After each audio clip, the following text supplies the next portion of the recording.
Check positive and negative or zero. మనం ఏదైనా ఒక వాల్యూ ఇచ్చేటప్పుడు ఆ వాల్యూ పాజిటివ్ వాల్యూయా నెగిటివ్ వాల్యూయా లేదా జీరో అనేది ఎలా కనుక్కోవాలనేది సో ప్రోగ్రామింగ్ ఎలా చేయాలో మీకు చూపిస్తాను అన్నమాట. సో ఏదైనా మనం ఒక వాల్యూ ఇచ్చినప్పుడు ఆ వాల్యూ నెగిటివ్ వాల్యూయా పాజిటివ్ వాల్యూయా లేక జీరోనా అని ఎలా కనుక్కోవాలి. సో మనకు తెలుసు ప్లస్లో ఉంటే పాజిటివ్ వాల్యూ, మైనస్లో ఉంటే నెగిటివ్ వాల్యూ, సో మధ్యన ఏముంటుంది జీరో ఉంటుంది. సో మనకు ఒక ఐడియా ఉంది. సో మనం ప్రతి నెంబర్కి కూడా సిస్టంలో ఎంటర్ చేయాలంటే కష్టమవుతుంది అనమాట. ప్రతి నెంబర్కి కూడా మాన్యువల్గా ఇవ్వాలంటే చాలా కష్టమవుతుంది. సో అదే మనం కోడ్ రాసి ఇచ్చామనుకోండి, ఈ నెంబర్ పాజిటివ్ వాల్యూయా లేక నెగిటివ్ వాల్యూయా, క్యాలిక్యులేటర్లో ఏ నెంబర్ ఇచ్చినా అది ఏ వాల్యూ చెప్తుంది. సో ఆన్సర్ పాజిటివ్లో వచ్చినా చూపిస్తుంది, నెగిటివ్లో వచ్చినా చూపిస్తుంది. అది ఎలా చూపిస్తుంది, మనం ఇలాంటి కోడ్స్ అందులో రాసి ఇన్స్టాల్ చేయడం ద్వారా అది చూపిస్తుంది అనమాట. సో ఇప్పుడు మనం ఒక వాల్యూ ఇచ్చినప్పుడు అది పాజిటివ్ వాల్యూ నెగిటివ్ వాల్యూ లేక జీరో అనేది ఎలా కనుక్కోవాలనేది ఇప్పుడు మీకు కోడ్ రాసి ఎక్స్ప్లెయిన్ చేస్తాను. ఫస్ట్ చిన్న ఇంట్రడక్షన్ చూడండి. సో మనకి ఏదైనా ఒక వాల్యూ ఉన్నప్పుడు ఇప్పుడు 10 ఉంది, ఈ వాల్యూ ఏంటి పాజిటివ్ వాల్యూ, ఎందుకు ముందున ప్లస్ ఉంది. సో ఏమీ లేదంటే ప్లస్ ఉన్నట్టు కదా.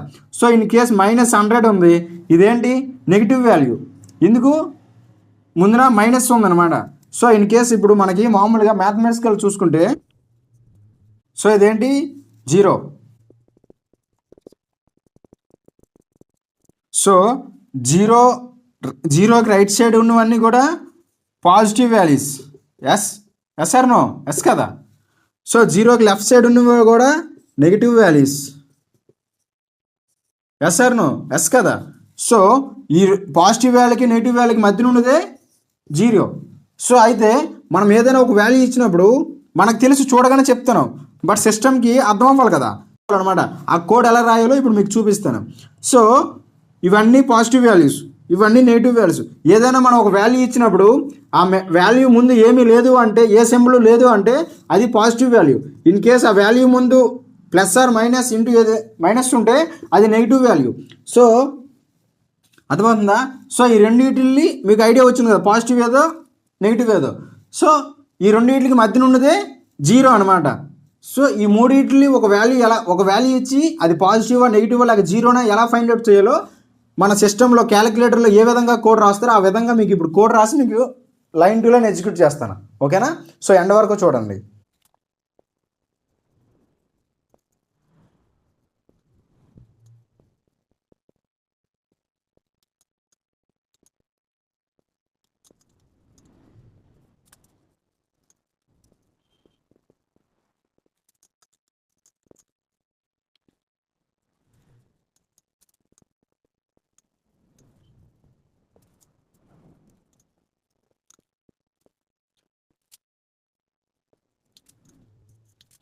సో ఏదైనా ఒక వాల్యూకి positive value negative value zero అని కనుక్కోవాలంటే సో ప్రోగ్రామింగ్ అనేది ఇలా రాస్తారనమాట. సో మీకు ఇది ఎలా ఎగ్జిక్యూట్ అవుతుందో లైన్ టు లైన్ మీకు ఎగ్జిక్యూషన్ చేసి చూపిస్తాను చూడండి. ఓకేనా? సో తెలుసు కదా, మీరు సి లాంగ్వేజ్లో కానీ టర్బో సిలో కానీ మీరు కోడ్ రాస్తే Alt+F9 కొడితే ఫస్ట్ కంపైలేషన్ జరుగుతుంది, ఏమైనా ఎర్రర్స్ ఉన్నాయా లేవని. సో ఎర్రర్స్ ఏమీ లేకపోతే Alt+F10 కొడితే ఎగ్జిక్యూట్ అవుతుంది అనమాట. సో మీరు తర్వాత వాల్యూ ఎంటర్ చేస్తే అది పాజిటివ్ వాల్యూ నెగిటివ్ వాల్యూ అని మీకు అవుట్పుట్ చూపిస్తుంది. అదే మీరు VS కోడ్లో కోడ్ రాస్తే డైరెక్ట్గా F6 కొట్టగానే మీకు కంపైలేషన్ జరిగి ఎగ్జిక్యూట్ అయిపోతుంది అనమాట. మీరు ఏదైనా వాల్యూ ఎంటర్ చేస్తే అప్పుడు, ఎందుకంటే స్కాన్ఎఫ్ ఉపయోగించాం కదా, సో అప్పుడు మీరు రన్ అయిపోయిన తర్వాత వాల్యూ ఎంటర్ చేస్తే మీకు పాజిటివ్ వాల్యూ నెగిటివ్ లేక జీరో అని చూపిస్తుంది అనమాట. సో ఇప్పుడు ఇంటర్నల్గా ఇది ఎలా ఎగ్జిక్యూట్ అవుతుందో నీకు తెలియాలి. సిస్టమ్కి తెలుసు ఇది తప్ప రైటా కరెక్టా కాదని సిస్టమ్ కనిపెట్టేస్తుంది, బట్ నీకు తెలియాలి కదా నువ్వు రాసిన ప్రోగ్రామ్ రైటా కాదని. నువ్వు చెక్ చేయకూడదు. ఎలా చెక్ చేయాలి? సిస్టంలో రాసి చెక్ చేయకూడదు. ఒక బుక్ మీద రాసి సింటాక్స్ నీకు అన్నీ పర్ఫెక్ట్గా వస్తే అప్పుడు ఇది రాసింది రైటా కాదని నీకు తెలుస్తుంది. సో ఇప్పుడు ఇది ఎలా ఎగ్జిక్యూట్ అవుతుందో ఇప్పుడు మీకు క్లియర్గా చూపిస్తాను ఇంటర్నల్గా. సో ఫస్ట్ ఇక్కడికి వస్తుంది అనమాట, హెడర్ ఫైల్ ఉంది, stdio హెడర్ ఫైల్ ఉంది. సో నెక్స్ట్ ఏముంది, ఇంటూ మెయిన్ ఫంక్షన్ ఉందన్నమాట. మెయిన్ ఫంక్షన్ స్టార్ట్ అయిపోయింది. అంటే ఏంటి? సో నెక్స్ట్ లైన్లో ఓపెన్ కర్లీ బ్రాకెట్. సో ఇక్కడ ఓపెన్ కర్లీ బ్రాకెట్ ఉందంటే లాస్ట్లో క్లోజ్డ్ కర్లీ బ్రాకెట్ ఉంటుంది. సో దీని మధ్యన మనం ఏదైతే రాస్తామో అదే మెయిన్ మ్యాటర్ అనమాట, మెయిన్ ప్రోగ్రామింగ్. సో దీని మధ్యన ఉండేది ఈ ఓపెన్ కర్లీ బ్రాకెట్కి క్లోజ్డ్ కర్లీ బ్రాకెట్ మధ్యన ఏదైతే ఉంటుందో అదే మెయిన్ కంటెంట్, అదే మెయిన్. సో పేర్లోనే ఉంది మెయిన్ అనేది, ముఖ్యమైనది అంతా ఇందులోనే ఉంటుంది అనమాట. సో ఇక్కడ మెయిన్ ఫంక్షన్ ఇచ్చిన తర్వాత ఇక్కడ నుంచి ప్రారంభమవుతుంది నీ కోడ్ ఎగ్జిక్యూట్ అవ్వడం. సో ఓపెన్ కర్లీ బ్రాకెట్ ఉంది కాబట్టి నెక్స్ట్ లైన్లోకి వస్తుంది. నెక్స్ట్ లైన్లో ఏముంది, ఇమ్ అని వేరియబుల్ ఉందన్న. ఇంట్ అంటే ఏంటి? Data type. సో ఇమ్ అనేది ఏంటి? వేరియబుల్. సో మనం ఇందులోకి ఇంటీజర్ వాల్యూని ఇస్తాను కాబట్టి, ఈ వేరియబుల్లోకి ఇంటీజర్ వాల్యూని ఇస్తాను కాబట్టి దీనికి ఇంటి డేటా టైప్ తీసుకున్నాం. సో ఇక్కడ ఇమ్ అనే వేరియబుల్ తీసుకున్నాం కాబట్టి దీనికి మెమరీ ఎలికేట్ అవుద్ది అనమాట. సో మెమరీ లొకేషన్లో దీనికంటూ ఒక స్పేస్ క్రియేట్ అవుద్ది. దీని అడ్రస్ వచ్చేసి 1000 అనుకుందాం, ఓకేనా. దీనికంటూ ఒక మెమరీలో కొంత స్పేస్ అనేది క్రియేట్ అయ్యింది. మెమరీ లొకేట్ అనేది మెమరీ అనేది ఎలికేట్ అయింది అనమాట. సో నెక్స్ట్ లైన్లో ఏముంది? Print F enter the number అని ఉంది. సో ఇక్కడికి వచ్చేసాం కదా, ఇప్పుడు ఇది ప్రింట్ అవుతుంది అనమాట. మనకు ఆల్రెడీ ఎగ్జిక్యూట్ అవుతుంది, ఎగ్జిక్యూట్ అయిపోయింది. అది ఎలాగ ఎగ్జిక్యూట్ అవుతుందో మీకు చూపిస్తాను లైన్ టు లైన్. సో ఇక్కడికి వచ్చాం, ఇక్కడ ఏముంది? ప్రింట్ ఎఫ్ ఫంక్షన్ ఉంది. ప్రింట్ ఎఫ్ ఫంక్షన్ ఏంటంటే అందులో ఏముంటుంది? డబుల్ కొటేషన్ మాత్రం ఏముంటుందో అది యాస్టీస్గా ప్రింట్ చేయడం కదా. ఏముంది అక్కడ? ఎంటర్ ఏ నెంబర్ అని ఉంది.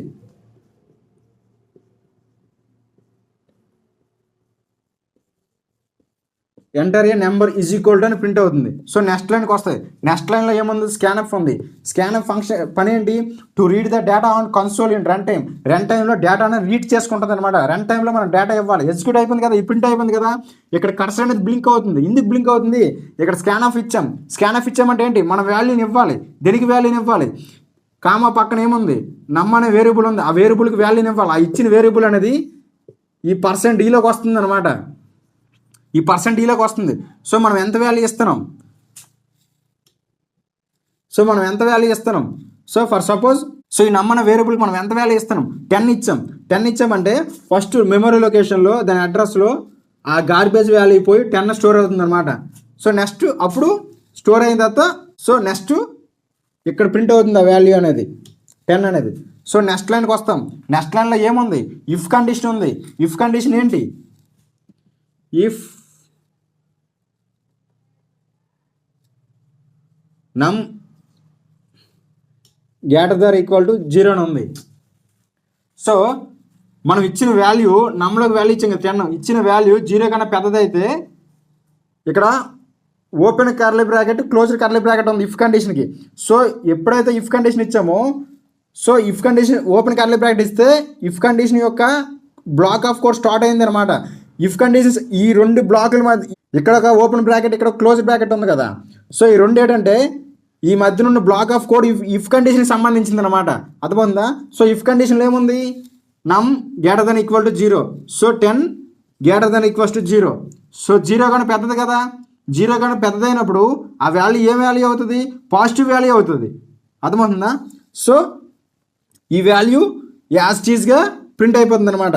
ఏమని ప్రింట్ అవుతుంది? ఈ ఇఫ్ కండిషన్ ట్రూ అయింది కదా. నెక్స్ట్ లైన్లోకి వస్తుంది. నెక్స్ట్ లైన్ ఏమో ఓపెన్ కర్లీ బ్రాకెట్ ఉంది. ఆ మధ్యన ఏముంది? ప్రింట్ ఎఫ్ ఫంక్షన్ ఉంది. ప్రింట్ ఎఫ్ ఫంక్షన్ పని అంటే ప్రింట్ చేయడం. దీని నెంబర్ ఈజీ పాజిటివ్ అని ప్రింట్ అవుతుంది అనమాట. 10 అనే నెంబర్ ఏమవుద్ది? పాజిటివ్ అని. దీని నెంబర్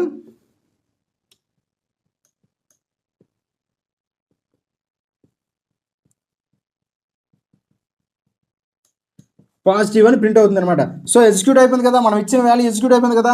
మరి ఎల్స్లో ఉన్న ఏవి ఎగ్జిక్యూట్ అవ్వనమాట, డైరెక్ట్గా ఇక్కడికి వచ్చేస్తుంది అనమాట. ఆ పని ఇఫ్ కండిషన్ ట్రూ అయిన తర్వాత ఆ ఇఫ్ కండిషన్లో ఒక బ్లాక్ ఆఫ్ కోడ్ ఎగ్జిక్యూట్ అయిపోయింది. చూసారా? ఇఫ్ కండిషన్లో మొదటి స్టేట్మెంట్ ఏముంది? ప్రింట్ ఎఫ్ ఫంక్షన్ ఉంది. మొదటి స్టేట్మెంట్ ఏముంది? ఈ 2 curly bracket open curly bracket closed curly bracket ఇచ్చామంటే ఇఫ్ కండిషన్ తర్వాత ఈ open curly bracket closed curly బ్రాకెట్కి మధ్యన ఏదైతే ఇస్తున్నామో ఆ block of code if condition సంబంధించింది అనమాట. సో నెక్స్ట్ ఇఫ్ ఎల్స్ ఉంది కదా, ఇఫ్ ఎల్స్ కూడా ఎల్స్ ఇఫ్ ఉంది కదా, దీనికి కూడా open curly bracket closed curly bracket ఇచ్చాం. సో ఈ బ్లాక్ ఆఫ్ కోడ్ అనేది ఈ ఎల్సిఫ్కి సంబంధించింది అనమాట. సో ఈ ఎల్స్కి కూడా open curly bracket closed curly bracket ఇచ్చాం. So open curly bracket closed curly bracket ఇచ్చాం. సో ఈ బ్లాక్ ఆఫ్ కోడ్ అనేది ఈ ఎల్స్కి సంబంధించింది అనమాట. మిగతా వీటికి సంబంధించింది కోడ్. ఇఫ్ కండిషన్ తర్వాత open curly bracket closed curly bracket మధ్యన ఉన్న బ్లాక్ ఆఫ్ కోడ్ ఇఫ్ కండిషన్కి సంబంధించింది, మిగతా వీటికి కాదు. సో ఎల్సిఫ్కి సంబంధించి ఈ open curly bracket closed curly bracket మధ్యన ఉన్న బ్లాక్ ఆఫ్ కోడ్ ఎల్సిఫ్కి సంబంధించింది, మిగతా దీనికి కాదు. సో ఈ ఎల్స్లో కూడా open curly bracket closed curly bracket ఉందా. సో ఈ ప్రింట్ఎఫ్ ఈ బ్లాక్ ఆఫ్ కోడ్ అనేది ఎల్స్కి సంబంధించింది. సో ఇప్పుడు మనం 10 ఇచ్చాం కాబట్టి కండిషన్ ట్రూ అయ్యింది. ఇక్కడ ఈ ఫస్ట్ కండిషన్ ట్రూ అయిపోయింది కాబట్టి ఫస్ట్ స్టేట్మెంట్ ఎగ్జిక్యూట్ అయిపోయింది కాబట్టి మరి ఎల్స్తో సంబంధం లేదు. ఎల్స్తో ఎందుకు సంబంధం లేదు? ఎల్స్ అంటే ఏంటి? ఇది కాకపోతే ఇది. సో ఇదే ట్రూ అయినప్పుడు మిగతావన్నీ ఫాల్స్ అవుతాయి కదా.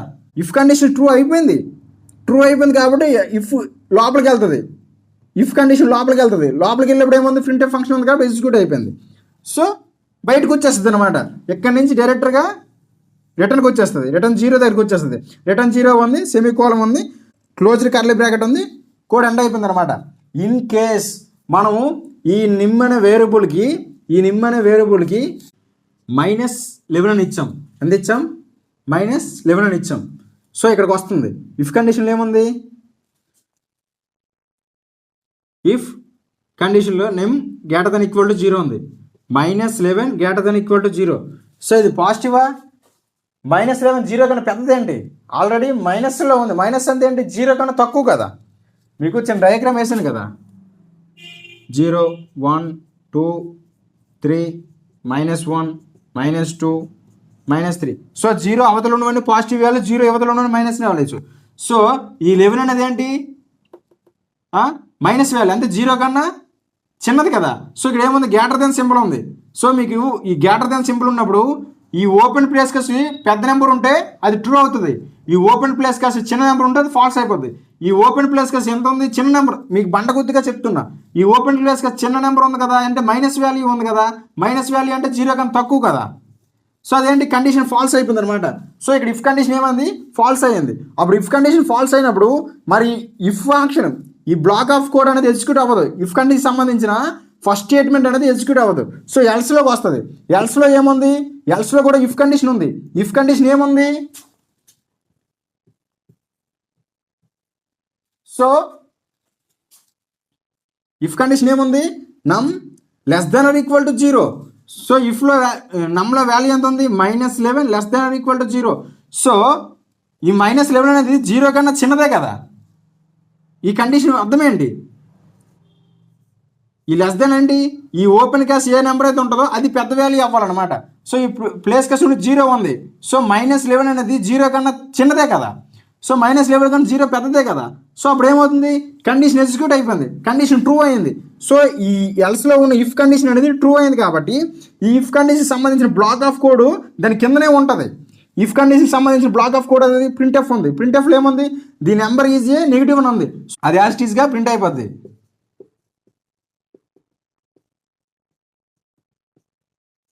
ది నెంబర్ ఈజ్ నెగిటివ్ అని మనకు అవుట్పుట్ ప్రింట్ అవుతుంది అనమాట. సో ఇది ప్రింట్ అయిపోయింది కదా. సో మరి ఈ కండిషన్ ట్రూ అయిపోయింది కాబట్టి మరి ఎల్స్ చెక్ చేయదు అనమాట. డైరెక్ట్గా ఇక్కడికి వచ్చేస్తుంది, రిటర్న్కి వచ్చేస్తుంది. రిటర్న్కి వచ్చేసి ఓపెన్ రిటర్న్లో ఏముంది? రిటర్న్ 0 ఉంది, సెమీకోలన్, లైన్ ఎండ్ అయిపోయిన తర్వాత క్లోజ్డ్ కర్లీ బ్రాకెట్ ఉంది. సో ప్రోగ్రామింగ్ ఎండ్ అయిపోయింది. మనకు అవుట్పుట్ అనేది ఇలాగ వస్తుంది అనమాట. ఓకేనా? సో మళ్ళీ చెప్తున్నా, ఇఫ్ కండిషన్కి సంబంధించి ఇఫ్ కండిషన్ ట్రూ అయితే అది ట్రూ అయితే దాని కిందనున్న ఫస్ట్ స్టేట్మెంట్ ఎగ్జిక్యూట్ అవుతుంది. అర్థమవుతుందా? ఇక్కడ మనం open curly bracket closed curly bracket ఇచ్చాం కాబట్టి ఈ స్టేట్మెంట్ అనేది దీనికి సంబంధించిందని. ఒకవేళ open curly bracket closed curly bracket ఇవ్వకపోతే ఇఫ్ కండిషన్ తర్వాత ఫస్ట్ లైన్ ఉంటుంది కదా, ఆ ఫస్ట్ లైన్ అనేది ఇఫ్ కండిషన్కి సంబంధించిందని ఆ ఫస్ట్ లైన్ ఎగ్జిక్యూట్ అవుతుంది. ఒకవేళ మీరు open curly bracket closed curly bracket ఇచ్చాం కాబట్టి ఈ బ్లాక్ ఆఫ్ కోడ్ ఇఫ్కి సంబంధించిందని. ఇన్ కేసు మనం open curly bracket closed curly bracket మధ్యన మన బ్లాక్ ఆఫ్ కోడ్ రాయకపోతే ఇఫ్ కండిషన్ తర్వాత ఫస్ట్ లైన్ ఉంటుంది కదా, ఆ ఫస్ట్ లైనే ఇఫ్ కండిషన్ సంబంధించింది అనమాట. సో ఒకవేళ ఆ కండిషన్ ట్రూ అయితే ఫస్ట్ లైన్ ఎగ్జిక్యూట్ అవుతుంది. ఇక్కడ condition open curly bracket closed curly bracket ఇచ్చాయి కాబట్టి కండిషన్ ట్రూ అయితే ఈ block of code open curly bracket closed curly bracket first ఇదే ఎగ్జిక్యూట్ అవుతుంది. ఫాల్స్ అయ్యింది కాబట్టి ఇప్పుడు -11 ఇచ్చాం, ఫాల్స్ అయ్యింది కాబట్టి ఎల్స్లోకి వచ్చింది. ఇఫ్ ఇది కాకపోతే ఎల్స్ అనమాట. ఎల్స్లోకి వచ్చాం. ఎల్స్లో ఏముంది? ఇఫ్ కండిషన్ ఉంది మళ్ళీ. సో ఎల్స్లో ఉన్న ఇఫ్ కండిషన్ ఎగ్జిక్యూట్ అయిపోయింది, ట్రూ అయ్యింది. -11 ఇచ్చాం, -11 less than equal to 0. So -11 అనేది 0 కన్నా చిన్నది కాబట్టి కండిషన్ ట్రూ అయింది. సో ఇక్కడ కూడా ఈ రెండింటికి open curly bracket closed curly bracket మధ్యన మనం ఒక కంటెంట్ రాసాం, ఒక స్టేట్మెంట్ రాసాం. ఆ స్టేట్మెంట్ అనేది ఇఫ్ ఎల్స్కి సంబంధించింది. ఒకవేళ ఇక్కడ ఈ condition open curly bracket closed curly bracket ఇవ్వకపోతే ఫస్ట్ స్టేట్మెంట్ ఏదైతే ఉంటుందో అది ఎల్స్ ఇఫ్కి సంబంధించింది అనమాట. సో మనం డైరెక్టర్ దీనికంటూ ఒక బ్లాక్ ఆఫ్ కోడ్ రాసాం. Open curly bracket closed curly bracket పెట్టి ఏం రాసాం? ప్రింట్ ఎఫ్ ఇచ్చాం, ది నెంబర్ ఈజ్ నెగిటివ్ అని ఇచ్చాం. సో మనకి -11 అనేది ట్రూ అయింది కాబట్టి ఎల్స్ ఇఫ్లో ఉన్న కండిషన్ ఫస్ట్ స్టేట్మెంట్ ఎగ్జిక్యూట్ అయ్యింది. నెక్స్ట్ స్టేట్మెంట్ ఏముంది? ది నెంబర్ ఈజ్ నెగిటివ్ అని ప్రింట్ అయింది అనమాట. సో మరి నెక్స్ట్ లైన్లో ఉన్న ఎల్స్ అనేది మరి చెక్ చేయదు. ఎందుకు? ఇఫ్ కండిషన్ అంటే ట్రూ అయిపోయింది. ఇఫ్ కండిషన్ ట్రూ అయిపోయింది ఎల్స్కి మరి వెళ్దు, బయటకు వచ్చేస్తుంది, ప్రోగ్రామ్ బయటకు వచ్చేస్తుంది. ఆ కండిషన్ బయటకు వచ్చేసి రిటర్న్ దగ్గరకు వస్తుంది. రిటర్న్ 0 ఉంది, తర్వాత లైన్లో ఏముంది? క్లోజ్ కర్లీ బ్రాకెట్ ఉంది, ప్రోగ్రామింగ్ ఎండ్ అయిపోయింది. సో ఇన్ కేస్ మనం ఈ నమ్ అనే వేరియబుల్లో 0 ఇచ్చాం, ఏమి ఇచ్చాం, 0 ఇచ్చాం, 0 ఇచ్చాం కాబట్టి ఇక్కడికి వస్తుంది ఈ నమ్ అనే వేరియబుల్ ఇఫ్ కండిషన్ ఉంది. ఇఫ్ కండిషన్ ఏముంది, ఇఫ్ నమ్ గ్రేటర్ దెన్ ఈక్వల్ టు 0 అని ఉంది. సో నమ్లో ఎంత ఉంది, నమ్ అనే వేరియబుల్లో 0 ఉంది, greater than equal to 0, 0 greater than equal to 0 కాదు కదా, ఫాల్స్ కదా. సో ఇఫ్ కండిషన్ అనేది ఫాల్స్ అనమాట, ఫెయిల్ అయిపోయింది. ఇఫ్ కండిషన్ అనేది ఫాల్స్ అయిపోయింది కాబట్టి ఏమవుతుంది, ఎల్స్లోకి వెళ్తుంది అనమాట. ఇఫ్ కండిషన్ ఫాల్స్ అయిపోయింది కాబట్టి ఈ ఎల్స్లోకి వెళ్తుంది. ఎల్స్లో ఏముంది, ఎల్సిఫ్ ఉంది. ఎల్సిఫ్ అంటే ఎల్స్కి కూడా కండిషన్ వచ్చాం. ఎల్సిఫ్ లేకపోతే ఎల్స్లో ఇఫ్ కండిషన్ ఇక్కడ ఇవ్వకపోతే ఎల్స్లో ఉన్నది ఎగ్జిక్యూట్ అయిపోతుంది. కానీ ఇఫ్కి ఇక్కడ ఎల్స్కి కూడా ఒక కండిషన్ ఇచ్చాం. ఏమి ఇచ్చాం,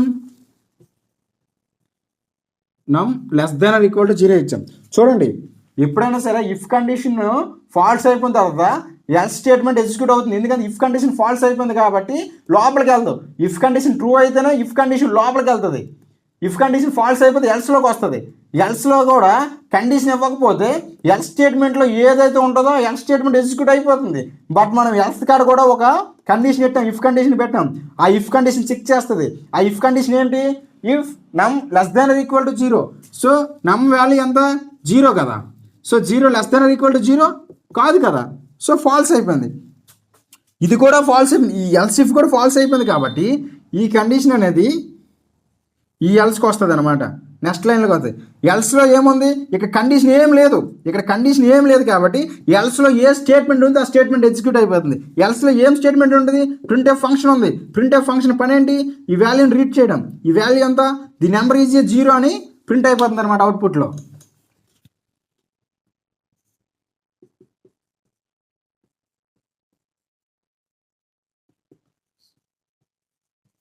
సో ఇది మనకు అవుట్పుట్ అనమాట. ఓకేనా. సో చూసారా, ఇఫ్ కండిషన్ ట్రూ అయితే దాని యొక్క ఫస్ట్ స్టేట్మెంట్ ఇఫ్ కండిషన్ లోపలికి వచ్చి ఆ స్టేట్మెంట్ ఎగ్జిక్యూట్ అవుతుంది. ఇఫ్ కండిషన్ ఫాల్స్ అయితే ఎల్స్లోకి వస్తుంది. ఎల్స్లో కండిషన్ లేకపోతే ఎల్స్లో మరే కండిషన్ లేకపోతే ఎల్స్లో ఉన్న స్టేట్మెంట్ యాజ్ టీజ్గా ఎగ్జిక్యూట్ అయిపోతుంది ఇఫ్ కండిషన్ ఫాల్స్ అయిన తర్వాత. In case if condition false అయిన తర్వాత ఎల్స్లో కండిషన్ ఉంటే ఆ కండిషన్ చెక్ చేస్తుంది. ఆ కండిషన్ కూడా ఫాల్స్ అయిపోతే నెక్స్ట్ ఎల్స్లోకి వెళ్ళిపోతుంది అనమాట. ఎల్స్లో కూడా కండిషన్ ఉంటే ఆ కండిషన్ చెక్ చేస్తుంది. సో ఇక్కడ ఎల్స్లో కండిషన్ ఏం లేదు కాబట్టి ఈ ఎల్స్లో ఉన్న స్టేట్మెంట్ యాజ్ టీజ్గా ఎగ్జిక్యూట్ అయిపోయింది. చూసారా, ది నెంబర్ ఈజ్ 0 అనేసి. అది ఒక మాట ఇఫ్ ఎల్స్ గురించి. సో ఈ ఒక్క ప్రోగ్రాంలో మీకు ఇఫ్ గురించి తెలిసిపోయింది, ఎల్స్ ఇఫ్ గురించి తెలిసిపోయింది. సో ఇఫ్ ఎల్స్ ఇఫ్ గురించి తెలిసిపోయింది. సో ఈ 3 వీటి గురించి కూడా ఒక్క ప్రోగ్రాంలో మీకు ఎక్స్ప్లెయిన్ చేయడం జరిగింది. ఓకేనా. సో అర్థమైంది అనుకుంటా. సో ఎప్పుడైనా సరే ఏదైనా ఒక ప్రాబ్లం మనకు వచ్చేటప్పుడు ఆ ప్రాబ్లం గురించి మనం తెలుసుకోవాలి. ఆ ప్రాబ్లంకి సంబంధించి ఇన్పుట్స్ ఏంటో మనం తెలుసుకోవాలి. ఆ ప్రాబ్లంకి ఏ ఇన్పుట్స్ తీసుకోవాలి, దాని ప్రాసెస్ ఎలా చేయాలో తెలుసుకుంటే ఎలా ఎగ్జిక్యూట్ అవుతుందో మనకు ఒక ఐడియా వస్తుంది. ఓకేనా. ఎప్పుడైనా సరే అలా అనాలిసిస్ చేయడం నేర్చుకోండి. ఓకేనా. సో మీకు ఏ డౌట్ ఉన్నా సరే మన కామెంట్ సెక్షన్లో తెలియజేయండి. నేను ఖచ్చితంగా మీకు ఎక్స్ప్లెయిన్ చేస్తాను, ఖచ్చితంగా మీకు రిప్లై ఇస్తాను, మీ డౌట్ క్లారిఫై చేస్తాను. ఓకేనా. సో మన వీడియో వర్త్ అనిపిస్తే మాత్రం మన వీడియోకి లైక్ చేసి మన ఛానల్ సబ్స్క్రైబ్ చేసుకొని 4 షేర్ చేయండి. ఓకేనా. Thank you one and all.